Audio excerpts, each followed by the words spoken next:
നമ്മളിപ്പോ ആർക്കാടാ പൈസ കൊടുത്തത്? എന്താ? നമ്മളിപ്പോ ആർക്കാ പൈസ കൊടുത്തതെന്ന്? ഡേവിഡ് ഇബ്രാഹിം സാറിന്. ആരാടാ ഈ ഡേവിഡ് ഇബ്രാഹിം? എടാ, നീ ഇതെന്തോ ഈ പറയുന്നത്? നീയല്ലേ ഇള ഞങ്ങൾക്ക്?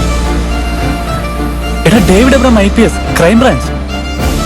നമുക്ക് ഇയാളെ ഒറ്റ രാത്രിത്തെ പരിചയമല്ലേ ഉള്ളൂ.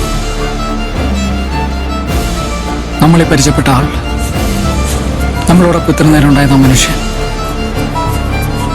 ശരിക്കും ഡേവിഡ് ഇബ്രാഹിം എന്ന പോലീസുകാരനാണെന്ന് നമുക്കെന്താടാ ഉറപ്പ്?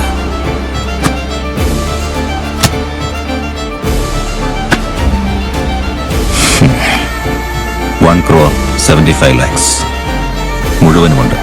Happy new year Christopher.